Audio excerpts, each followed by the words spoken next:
নানান স্বাদের গল্প শুনতে এখনই সাবস্ক্রাইব করুন গল্প জাংশন।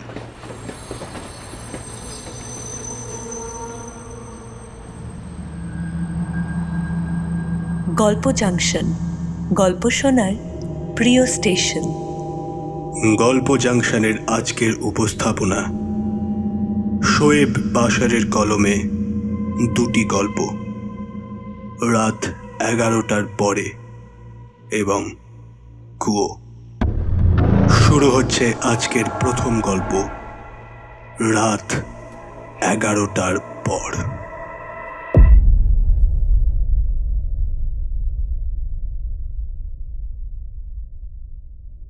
যেমনটা আমি ভেবেছিলাম তেমনটা ঠিক হলো না। হঠাৎ করেই আমার বিয়েটা হয়ে গেল। পাত্র বাবার পছন্দ হয়েছিল, ভালো চাকরি করা, অনেক গুণসম্পন্ন পাত্র। একে বাবা আর হাতছাড়া করতে চাইলেন না। আমার মাস্টার্স পরীক্ষার একদিন আগেই আমার বিয়েটা দিয়ে দিলেন। বিয়ে নিয়ে আমার আফসোস ছিল না। বিয়ের পরপরই বাবার বাড়িতে চলে এসেছিলাম। সেখান থেকেই পরীক্ষা দিলাম। একটা মাস আমার পরীক্ষা চলল। আমার বর আর শ্বশুরবাড়ির লোকজন মাঝে মাঝে ফোন করে আমার খোঁজ খবর নিচ্ছিল ঠিক, কিন্তু যেহেতু বাবার বাড়িতেই আছি, বিয়ে যে হয়ে গেছে আমার ব্যাপারটা মনেই হচ্ছিল না। 1 মাস পর আমার পরীক্ষা শেষ হলো। আমিও আবার যাত্রা শুরু করলাম আমার শ্বশুরবাড়িতে। শ্বশুরবাড়িতে সেদিন আমার প্রথম রাত। সাহিল যখন প্রথম ঘরে ঢুকলো, সত্যি বলছি কেমন যেন একটু ভয় ভয় করছিল আমার।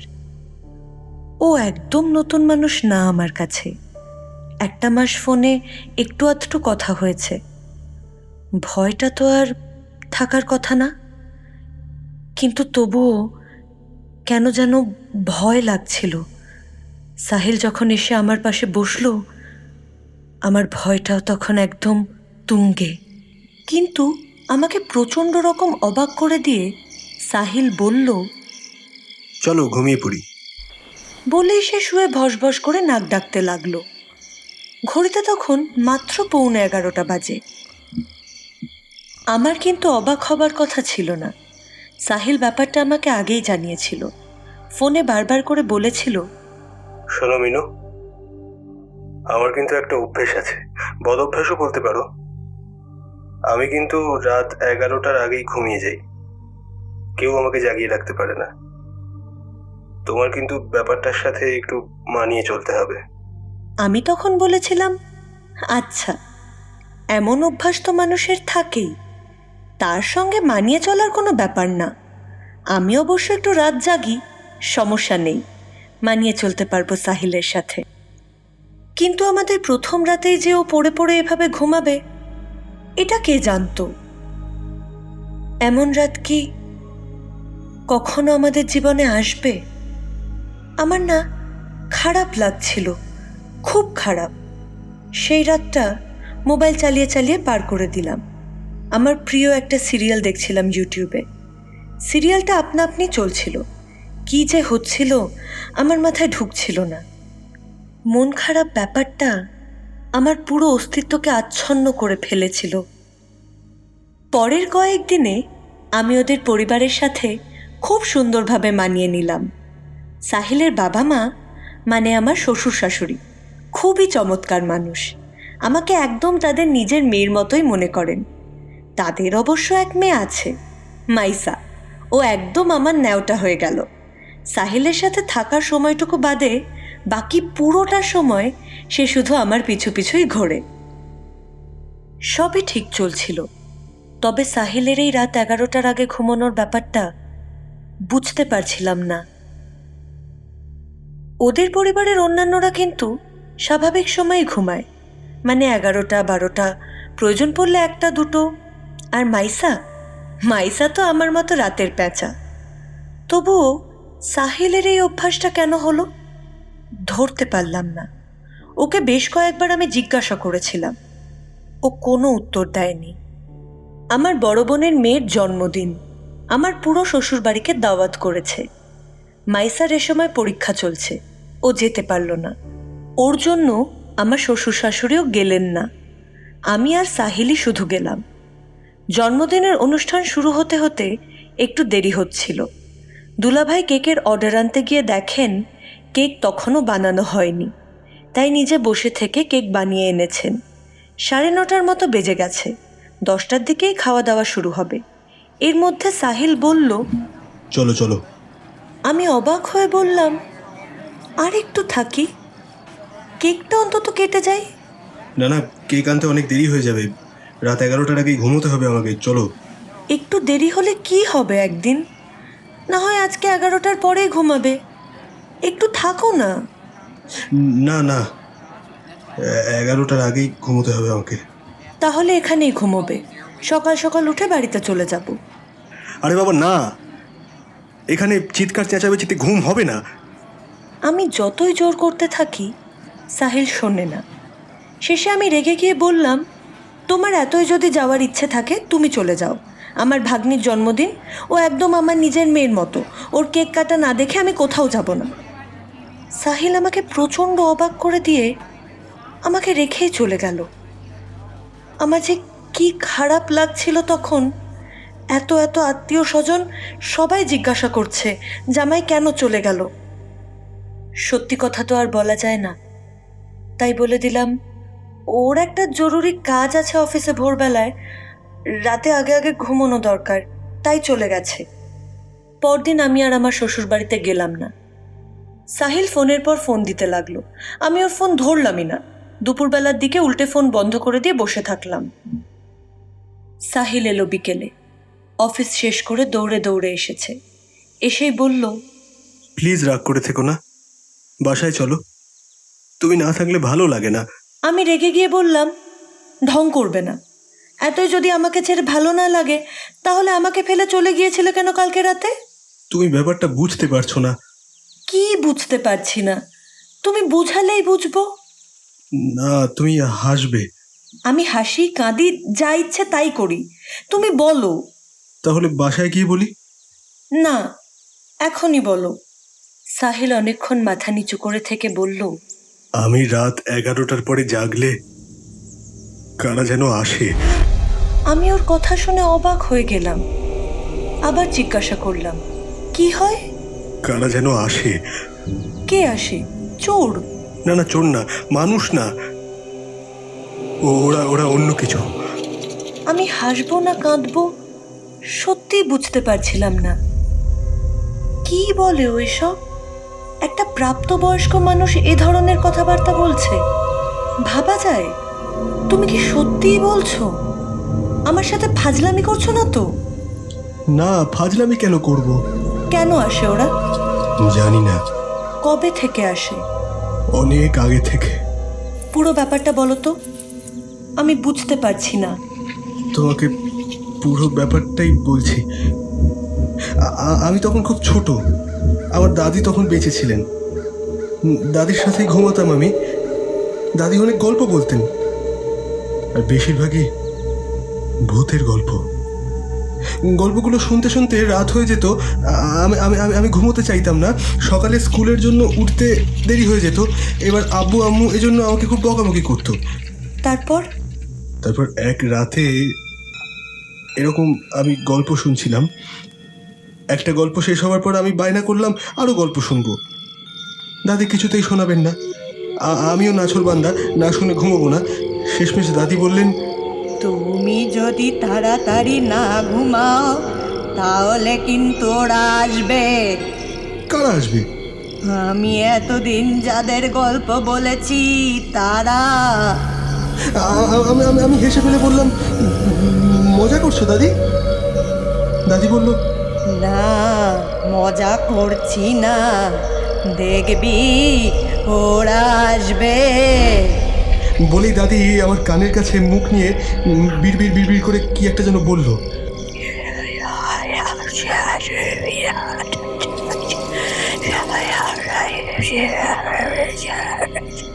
কি কি যে কতগুলো শব্দ আমি বুঝতে পারলাম না। হঠাৎ করেই দেখলাম আমার বিছানার চারপাশে অনেকগুলো লোক, তাদের কি বিভৎস সব চেহারা। আমি চিৎকার করে দাদিকে জড়িয়ে ধরলাম। এরপর থেকে যখনই রাত জাগি আমি লোকগুলোকে দেখি। আমি রেগে গিয়ে বললাম, রাত 11টার পরে ঘুমানো নিয়ে তোমার সূচিবাই আছে। সত্যি কথাই বলো, এসব গাল গল্প করছো কেন? না, বিশ্বাস করো, আমি সত্যি কথা বলছি। আমার সাথে এমনই হয় রাত 11টার পরে জাগলে। আমি তখনই শাশুড়িকে ফোন দিলাম। মা, সাহিল রাত 11টার পর জেগে থাকলে নাকি জিন ভূত দেখে। আপনি কি এটা জানেন? মা অবাক হয়ে বলল, না তো মা, এমন কিছু তো শুনিনি। আজও কে বললো তোমাকে এগুলো? তুমি আম্মাকে ফোন দিলে কেন? আব্বা আম্মা জানে না এসব। তুমি এসব গাল গল্প আমার সামনে বসে বানালে তারা কি করে জানবে? তুমি এমন সব মিথ্যে কথা আমাকে বলতে পারলে সাহিল? আমি কি বোকা? আজকে আমি তোমার সাথে এমনিই যেতাম, কিন্তু যাব না। তোমার এই মিথ্যে কথা বলার জন্যেই যাব না। সাহিল অনেক অনুনয় বিনয় করল, কিন্তু আমি শুনলাম না। সাহিলের এই অদ্ভুত বদভ্যাস অনেক সহ্য করেছি, আর না, সেও জানুক আমি কেমন মেয়ে। সাহিল চলে গেল, কিন্তু পরদিন আবার এলো। বলল, প্লিজ চলো, আমি এমন কথা আর বলবো না। একটা শর্তে যেতে পারি। তুমি আজকে রাত 1টা পর্যন্ত জেগে থাকবে আমার সাথে। ঠিক আছে, থাকবো। এখন চলো। সাহিলের সাথে ওদের বাড়িতে ফিরে গেলাম। আমি মোটামুটি প্রিপারেশন নিয়ে ফেললাম। রাত 1টা বললেও 3টে পর্যন্ত সাহিলকে জাগিয়ে রাখবো। আমাকে অবাক করে দিয়ে সাহিল 10:30টাতেই বিছানায় শুয়ে পড়ল। আমি বললাম, এসব কি? সাহিল বলল, প্লিজ আমাকে আমাকে আমাকে ঘুমোতে দাও। ওরা চলে আসবে, ওদের মুখোমুখি আর আমি হতে চাই না। আমাকে ঘুমোতে দাও। তুমি আমাকে কথা দিয়েছো রাত 1টা পর্যন্ত জাগবে। প্লিজ, আমি আমি পারবো না। তুমি তুমি একটু দয়া করো। না, তুমি প্রমিস করে আমাকে নিয়ে এসেছো, কিছুতেই রাত 1টার আগে ঘুমাতে পারবে না। আমি সাহিলকে জাগিয়ে রাখলাম। ও চোখ বন্ধ করলেই ধরে জোরে জোরে ঝাঁকি দিতে লাগলাম। রাত 11টা বাজার 5 মিনিট আগেই ওর মুখ চোখ কুঁকড়ে গেল ভয়ে। বারবার আমার হাত ধরে বলতে লাগলো, প্লিজ মিনু, প্লিজ, এসব দেখলে আমি আমি আমি থাকতে পারবো না। তুমি প্লিজ আমাকে ঘুমোতে দাও। আমাকে আমাকে ঘুমোতে দাও। আমি আর ওকে বাধা দিলাম না। ও ঘুমিয়ে পড়ল। আমি রুম থেকে বেরোলাম। দেখলাম মা রান্নাঘরে। আমাকে দেখেই মা অবাক হয়ে বললেন, কি মা, তোমরা ঘুমাওনি? আমি কাঁদতে কাঁদতে মাকে সব কথা বলে দিলাম। মা ভীষণ অবাক হয়ে বললেন, ওর যে এমন সমস্যা আমাকে তো কখনো বলেনি। আমি তো ভাবতাম রুটিন মেনটেন করে চলে বলে ও এমন তাড়াতাড়ি ঘুমিয়ে পড়ে। আমি বললাম, না মা, রুটিনের ব্যাপার না।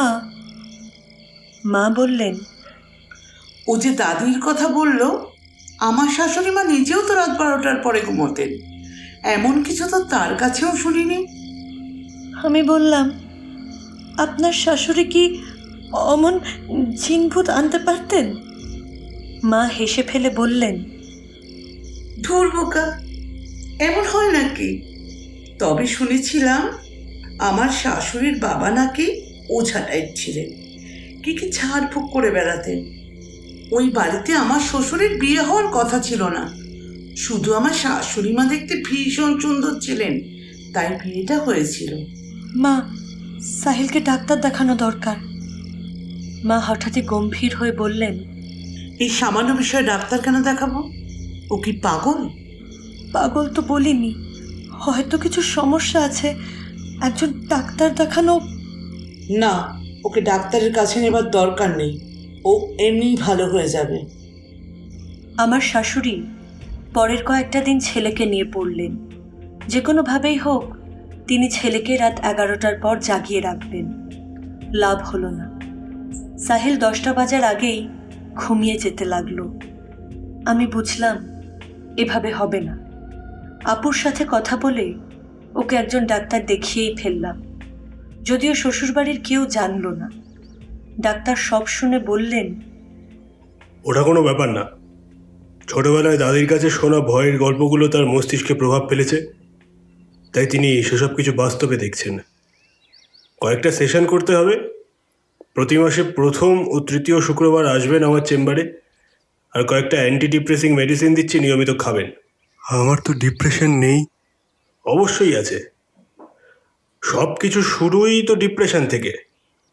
আরেকটা ব্যাপার, ছোটবেলায় কোনো ঘটনার জন্য কি আপনি ভয় পেয়েছিলেন, যেটা রেশ এখনো আপনার মনে রয়ে গেছে? না তো। চিন্তা করুন, ভালো করে চিন্তা করে বলুন। আচ্ছা, আপনি তো আপনার দাদির সঙ্গেই শুতেন, তাই না? তার সাথে আপনার সম্পর্ক কেমন ছিল? তিনি কি কখনো আপনার সাথে কোনো ইনঅ্যাপ্রোপ্রিয়েট বিহেভিয়ার করেছিলেন? সাহিল ডাক্তারের চেম্বার থেকে বেরিয়ে যেতে যেতে বলল, খবরদার যদি আর কোনোদিন তুমি আমাকে এখানে নিয়ে এসেছো। সাহিলকে যে ডাক্তারের কাছে নিয়ে এসেছি, ব্যাপারটা কেন যেন চাপা থাকলো না। সবাই জেনে গেল। আমার চাচি ফোন করে আমাকে বলল, এই মিনু, তোর জামাইয়ের নাকি মাথার সমস্যা, রাত 11টার পর নাকি সমস্যা বাড়ে, সে নাকি পাগলের মতো জিনিসপাতি ভাঙচুর করে, তোরে ধরে নাকি মারে। হ্যাঁ? আমি অবাক হয়ে বললাম, না তো, এসব কে বলেছে তোমাকে? ও বাঁচলাম, অবশ্য কিছু মনে করিস না, তোর জামাইকে আমার এমনি একটু কেমন কেমন জানি লাগে। ওই দিন যেভাবে বের হয়ে গেল জন্মদিনের অনুষ্ঠান থেকে। আরেকদিন আমার এক দুঃসম্পর্কের খালা, যার সাথে আমার অনেক দিন কথা হয় না, তিনি রাজশাহী থেকে ফোন করে বললেন, কিরে মিনু, এসব কি শুনি? রাত 12টার পর নাকি তোর জামাইয়ের কাছে জিন মেয়ের রূপ ধরে আসে, তোর সামনেই নাকি ওরা মেলামেশা করে। আমি বললাম, ছি ছি খালা, এসব কথা আপনি বিশ্বাসও করেছেন? খালা লজ্জায় ফোন রেখে দিলেন, আর ফোনই করলেন না। আমার শ্বশুর বাড়িতেও ব্যাপারটা জেনে ফেলল। শাশুড়ি তেলে বেগুনে জ্বলে উঠলেন, আমাকে ধমক দিয়ে বললেন, তোমাকে এত করে মানা করলাম, তাও তুমি ওকে ডাক্তারের কাছে নিয়ে গেলে কোন সাহসে? আমাকে একটু জানানোর প্রয়োজন মনে করলে না? আমি বললাম, জানালে তো আপনারা নিয়ে যেতে দিতেন না। তাই বলে তুমি আমার কথা অমান্য করলে? কেমন মেয়ে তুমি? তোমার বাবা মার সাথে আজই কথা বলছি। আব্বু আম্মুও সেদিন বাড়িতে চলে এসেছিলেন। তাদেরও একদম তেলে বেগুনে ভাজা ভাজা অবস্থা। তারাও প্রচণ্ড রেগে গিয়ে বললেন, আমাদের মেয়ের কি দোষ? সে তো ঠিকই করেছে। ছেলের সমস্যার জন্য ডাক্তার দেখিয়েছে, দোষ তো পুরোপুরি আপনাদের। ছেলের মানসিক সমস্যা আছে না জানিয়েই আমাদের মেয়ের সাথে বিয়ে দিয়েছেন। শ্বশুর রেগে গিয়ে বললেন, দেখেন, বুঝে শুনে কথা বলেন। আপনার মেয়ে আসার পর থেকে আর ছেলের মাথায় সমস্যার কথা শুনতে আসি। এর আগে তো ভালোই ছিল। তার মানে ওর মাথায় সমস্যা হয়েছে আমাদের মেয়ের জন্য? হ্যাঁ, এত বড় কথা!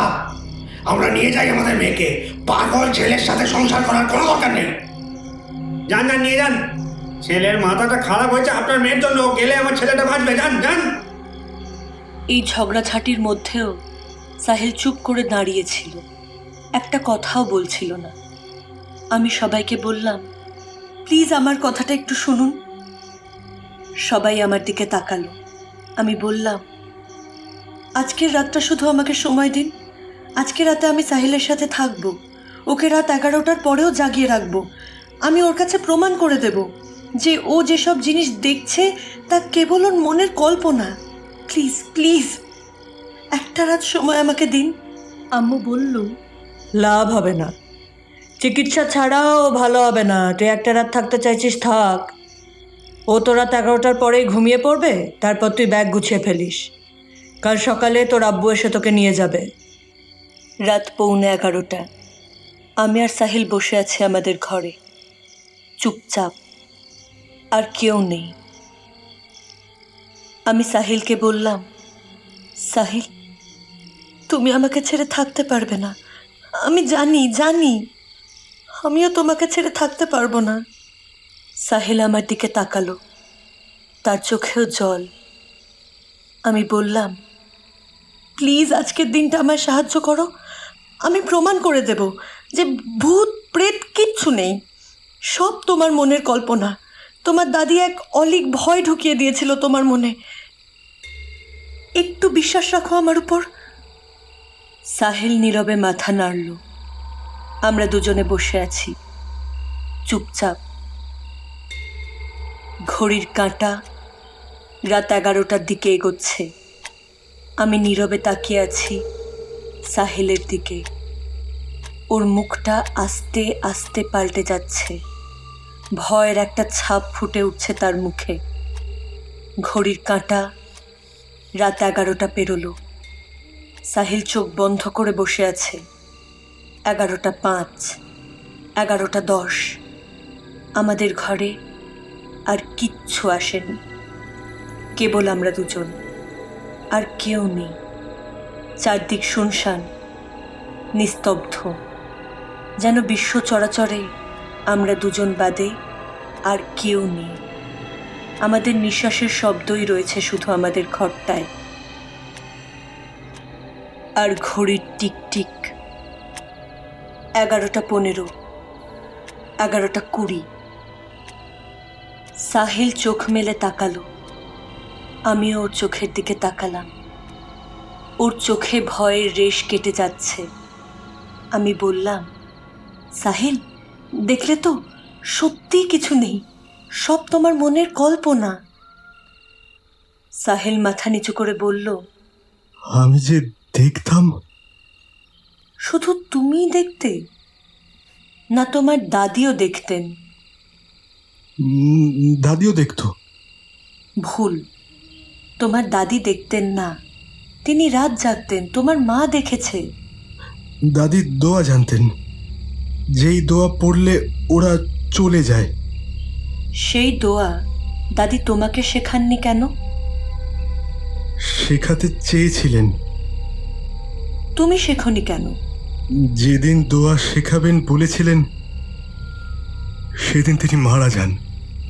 আমি দীর্ঘশ্বাস ছেড়ে বললাম, ব্যাপারটা বোঝার চেষ্টা করো সাহিল। তোমার দাদি তেমন কোনো দোয়া জানতেন না, কারণ তেমন কোনো দোয়া নেই। কিছুই আসতো না তোমার কাছে, যা আসতো সব তোমার মনে মনে। তুমি বড়বেলায় কখনো ওদের দেখেছো?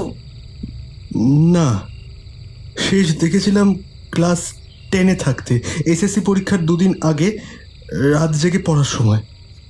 হ্যাঁ, ঠিক এটাই।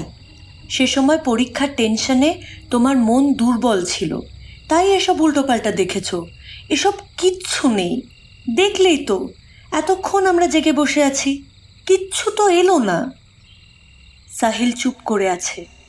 বুঝলাম আমার কথা ওর মনে প্রভাব ফেলেছে। আমি সাহিলের হাত ধরলাম, ধরে বসে থাকলাম চুপচাপ। ঘড়ির কাঁটা এগোতে লাগলো। রাত 11:30, 11টা 40। সাহিল বলল, ঘুমাবে না?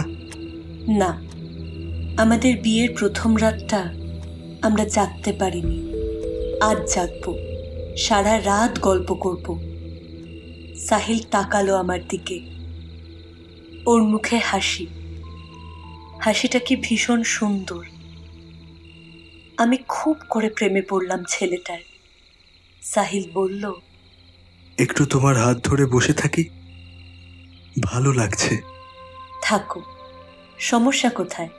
সারা রাত বসে থাকো। আজ সারা রাত শুধু আমাদের। সাহিল আর আমি একজন আরেকজনের দিকে তাকিয়ে আছি। সময় যেন থমকে গেছে। সাহিল, হুম ভয় কেটেছে?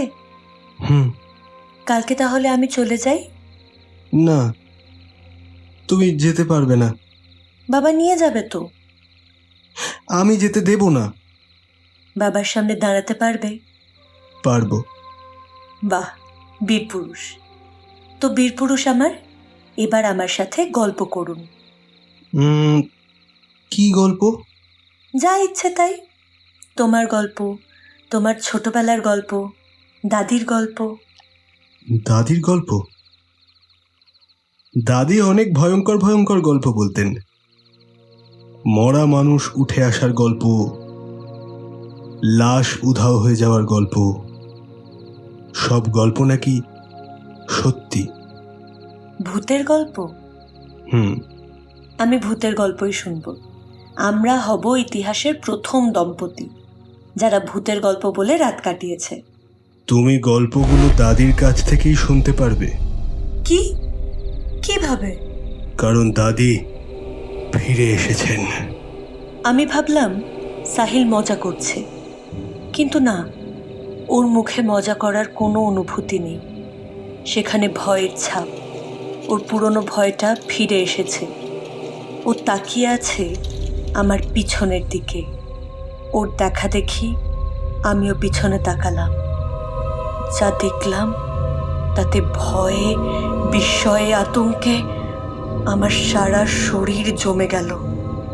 আমি দেখলাম এক বৃদ্ধা মহিলা দাঁড়িয়ে আছেন, তার দৃষ্টি আমার দিকে। মুখটা কি ভয়ঙ্কর! আমি চিৎকার করে উঠলাম এবং সাথে সাথে আবিষ্কার করলাম তিনি একা নন, তার সাথে আরো অনেকে আছে। অন্ধকার ঘরে কারা কারা যেন দাঁড়িয়ে আছে আমাদের ঘিরে। আমি সাহিলের দিকে তাকালাম। সেই কেবল আছে এখন আমাকে সাহায্য করার জন্য। ও বাদে আর ঘরে কোনো মানুষ নেই। আমি জানি বাকি সব অন্য জগতের লোক, কিন্তু সাহিলের দিকে তাকিয়ে দেখলাম সে আর নিজের মধ্যে নেই। আমার দিকে তাকিয়ে আছে এক দৃষ্টিতে। ওর মুখটা হাসি হাসি। সে হাসি সেই মিষ্টি হাসিটা না, ভয়ঙ্কর এক হাসি তার মুখে ঝুলে আছে। সাহিলের সাথে সাথে ঘরের অন্যরাও হাসি মুখে আমার দিকে তাকিয়ে আছে। কি ভয়ঙ্কর সবার চাহনি! আমি যে দরজা খুলে বাইরে বেরোবো সেই সুযোগও নেই। ওরা পুরো ঘর জুড়ে দাঁড়িয়ে আছে আমার বিছানা ঘিরে। আমি চিৎকার দিলাম, মরণ চিৎকার, কিন্তু আমি জানি এই চিৎকারে কোনো লাভ হবে না। আজকে পুরোটা রাত এই লোকগুলোর মাঝখানেই আমাকে বসে থাকতে হবে। সাহিল, ওর দাদি যিনি মারা গেছেন, আর এই লোকগুলোর মাঝখানে, কারণ কেউ আমাকে বাঁচাতে আসবে না। এই ঘরের বাইরের পৃথিবীর কেউ আমার চিৎকারের শব্দ শুনতে পাবে না। আমি এখন একা, ভীষণ একা। আমি বসে থাকি অন্ধকারে। অনেকগুলো লোক ভয়ঙ্কর দৃষ্টিতে তাকিয়ে থাকে আমার দিকে, যারা কেউ মানুষ নন।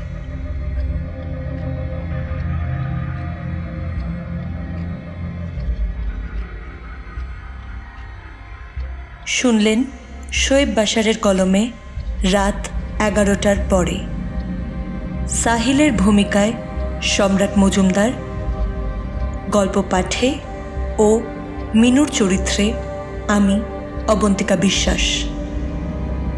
কেমন লাগলো আমাদের আজকের প্রথম গল্প? কমেন্ট বক্সে অবশ্যই জানান। যদি আমাদের গল্প আপনাদের ভালো লেগে থাকে তাহলে লাইক করুন এবং আমাদের চ্যানেল গল্প জাংশনকে সাবস্ক্রাইব করে দিন। পাশে থাকা বেল আইকনে ক্লিক করতে ভুলবেন না আমাদের সব গল্পের আপডেটস সবার আগে পাওয়ার জন্যে। শুনতে থাকুন।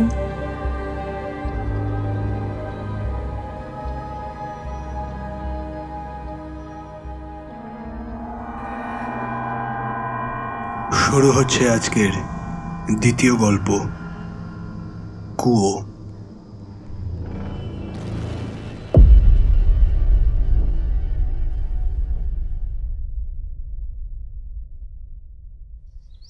আমাদের গ্রামের বাড়িতে একটা কুয়ো আছে। পূর্ণিমা রাতে সেখানে অদ্ভুত অদ্ভুত জিনিস দেখা যায়। তুমি গেলে দেখাবো। অনুর সাথে বিয়ের পর থেকেই তার গ্রামের বাড়ির কুয়োর গল্প শুনছি। আমাদের বিয়ে হয়েছে 2 মাস। এই 2 মাসে অন্তত 50 বার সে কুয়োর গল্প বলেছে। অথচ সেই কুয়োতে কি দেখা যায় এই কথা সে কখনো বলে না। বলে এটা টপ সিক্রেট, গেলেই দেখতে পারবো। গত শীতের কথা। অফিসের কাজের প্রেশার কম, স্যারকে বলে 4 দিনের একটা ছুটি নিয়ে নিলাম। অনুর খুব তার গ্রামের বাড়ি যাবার ইচ্ছা, তাই গেলাম ওদের গ্রামের বাড়িতেই। গ্রামের বাড়ি পটুয়াখালীর বাউফলে। এর আগে কখনো গ্রামের বাড়িতে যাওয়া হয়নি। গিয়ে বেশ ভালোই জামাই আদর পেলাম। অনুর ফ্যামিলি তো অনেক আগেই ঢাকায় চলে এসেছে, কেবল ওর মেজো চাচা থাকেন গ্রামে। তিনি আমাদের যথেষ্ট সমাদর করলেন। অনু গ্রামের বাড়িতে পা দিয়েই প্রথম আমাকে কুয়ো দেখাতে নিয়ে গেল। গ্রামে ওই একটাই কুয়ো, এছাড়া সবাই টিউবওয়েল ব্যবহার করে। কুয়োটাও পরিত্যক্ত। অনুর কুয়ো নিয়ে লাফালাফিতে আমার শ্বশুরবাড়ির মানুষও দেখলাম বিব্রত। চাচা তো বেশ কয়েকবার ধমকি দিলেন অনুকে। জামাই নতুন এসেছে, তাদের নিয়ে এইসব কি শুরু করলি বলতো? ওই জংলা কুয়ো দেখার কি আছে? এইসব পাগলামি তো এখনো গেল না। তবু অনুর উৎসাহ কমে না, সে বারবার আমাকে কুয়ো দেখাতে নিয়ে যায়। কুয়োটা দেখবারও আসলে কিছু নেই, বাড়ির পিছনে জংলা জায়গায় কুয়ো। কুয়ো যে ইট দিয়ে বাঁধানো তা অনেক আগেই শ্যাওলা জমে সবুজ হয়ে গেছে, অনেক জায়গায় ভেঙেও পড়েছে। কুয়োর পানি অনেক নিচে, কালো পানি, বোঝাই যায় ও পানি খাওয়া যায় না। অনু বলেছিল কুয়োর সাথে নাকি নদীর সংযোগ আছে। অনুর বাসা থেকে নদী বেশ দূরে, ওর সাথে কুয়োটার সংযোগ কিভাবে থাকতে পারে তা আমার মাথায় আসে না। অনু বলেছিল পূর্ণিমা রাতে আসলে নাকি কুয়োয় অদ্ভুত জিনিস দেখা যায়। আমাদের এই 4 দিনের ছুটির মধ্যে তো পূর্ণিমা রাত ছিল। আমরা সেদিন রাতে খাওয়া দাওয়ার পরই কুয়োর পাড়ে চলে গিয়েছিলাম। বলাই বাহুল্য যে চাচাকে জানানো হয়নি, জানালে তিনি কিছুতেই কুয়োর পাড়ে যেতে দিতেন না। কুয়োর পাড়ে বসে রইলাম আমরা। অনু রীতিমতো উত্তেজনায় কাঁপছে, বারবার বলতে লাগলো, দেখবে কি একটা অদ্ভুত জিনিস এখন ঘটবে, এমন ঘটনা তুমি কখনো দেখোনি। অনুর পাগলামি দেখে ভালো লাগছিল, মেয়েটাকে অনেক ভালোবাসি তাই হয়তো। ওকে কিছু বলতে ইচ্ছে করছিল না, আমি মুগ্ধ হয়ে মেয়েটার পাগলামি দেখছিলাম। অনু বারবার কুয়োর কাছে যাচ্ছিল আর নিচে তাকাচ্ছিল, কিন্তু বারবার হতাশ হয়ে ফিরে আসছিল। আমি তাকে উৎসাহ দিচ্ছিলাম বারবার, এই হতাশ হবার কিছু নেই, তোমার অদ্ভুত জিনিস দেখেই তারপরে আমরা যাব। আমার কথায় অনু মুচকি হাসছিল, কিন্তু ওর হতাশা আটকাতে পারছিল না কিছুতেই। শেষ রাতে যখন চাঁদ পশ্চিম আকাশে হেলে পড়েছে, অনু হতাশ হয়ে উঠে চলে যেতে যেতে বলল, চলো ঘরে যাই, কিছুই দেখা হবে না আজকে। অনুকে দেখে খারাপ লাগছিল, কিন্তু কিছুই তো আর বলার নেই আমার। ওর সাথে ঘরে ফিরে গেলাম। অনুর বলা সেই অদ্ভুত জিনিস আর দেখা হলো না আমার। এরপর আরো 2 দিন ছিলাম চাচার বাসায়। 2 দিনে একবারও অনু সেই কুয়োর কথা বলেনি, আমিও জিজ্ঞেস করিনি। যেদিন ঢাকায় ফিরে আসবো তার আগের দিন রাতের বেলায় শোবার পর হঠাৎ অনু বলল, আর হয়তো অনেকদিন কুয়োটা দেখা হবে না, চলো কুয়োটা দেখে আসি। আমি বললাম, চলো। সেদিন রাতে চাঁদের আলো ছিল, কিন্তু পূর্ণিমা ছিল না। চাঁদের হালকা আলোয় পথ চিনে চিনে আমরা কুয়োর পাড়ে গেলাম। অনু বেশ কিছুক্ষণ কুয়োটার দিকে মন খারাপ করে তাকিয়ে রইল, এরপর একবার কুয়োটার দিকে তাকালো নিচে। এরপর হঠাৎ নিঃশ্বাস চেপে ধরে আমার কাছে বলতে লাগলো, দেখো দেখো, ওটা দেখো। আমিও কুয়োর নিচে তাকালাম। অন্ধকারে প্রথমে কিছু দেখতে পেলাম না, তারপর হঠাৎই জিনিসটা আমার চোখে পড়ল। আমি অনুর দিকে তাকিয়ে বললাম, চলো ঘরে যাই।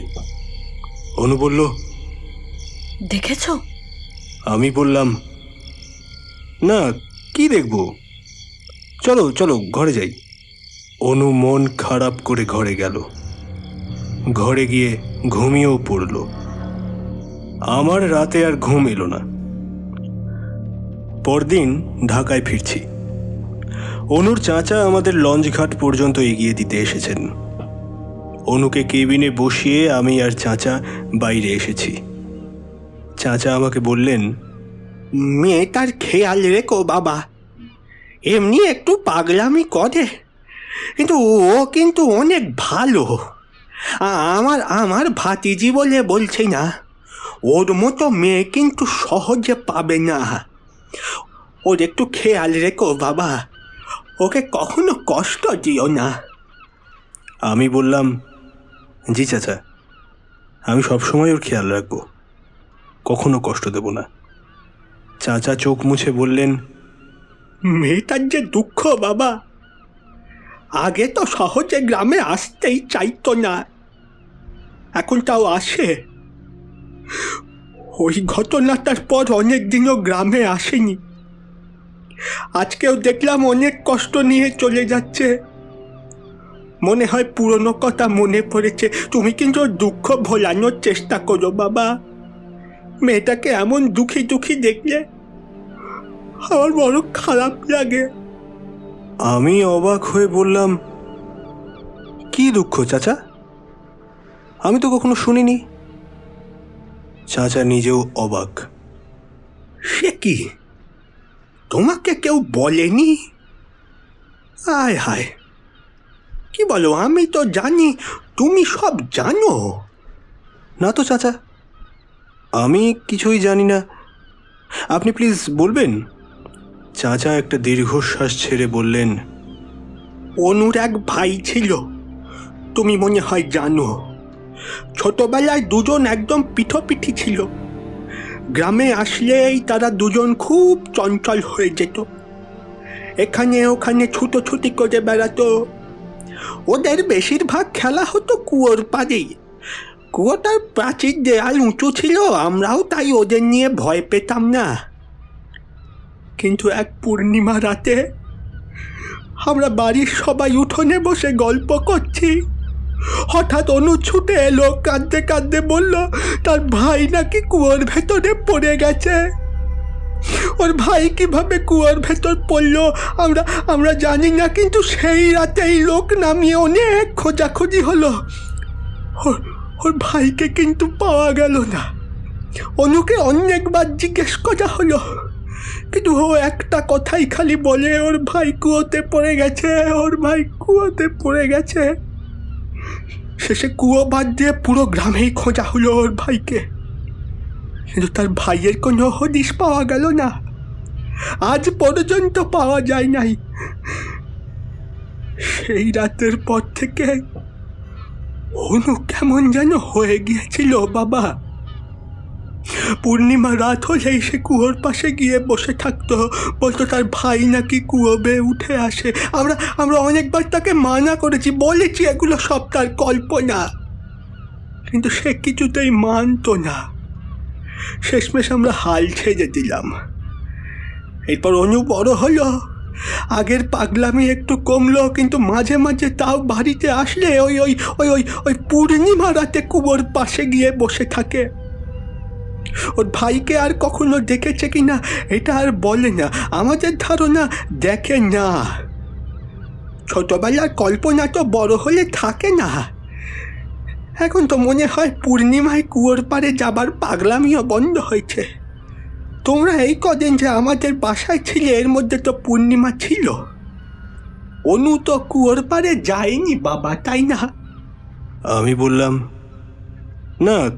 চাচা খুশি মনে বললেন, যাক আল্লাহ, মেয়েটা সুবুদ্ধি হয়েছে। তুমি মেয়েটার একটু খেয়াল রেখো বাবা, ওকে কোনো কষ্ট দিও না। আমি চাচার কাছ থেকে বিদায় নিয়ে লঞ্চে উঠে বসলাম। অনু মন খারাপ করে বসেছিল। ওকে মজার মজার গল্প বলতে লাগলাম। ওর মন খারাপ ভাবটা আর রইল না। ও হাসতে লাগলো আমার সাথে।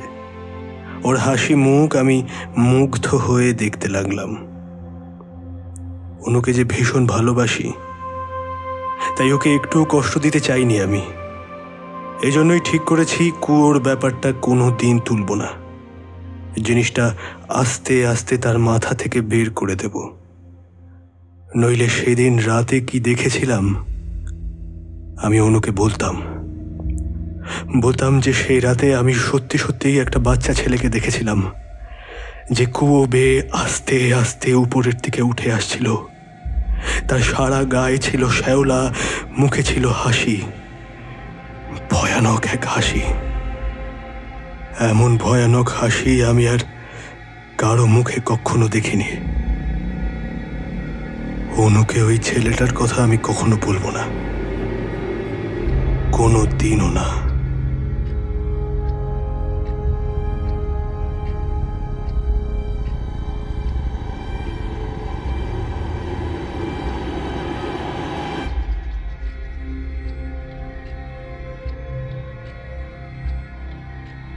শুনলেন শোয়েব বাশারের কলমে কুয়ো, গল্প পাঠে সম্রাট মজুমদার এবং অনুর চরিত্রে আমি অবন্তিকা বিশ্বাস। আজকের জন্যে গল্প জাংশনের আসর শেষ। সামনের সপ্তাহে আমরা নতুন গল্প নিয়ে অপেক্ষা করব, শুধুমাত্র আপনাদের জন্যে। ততক্ষণ স্টে টিউনড টু গল্প জাংশন।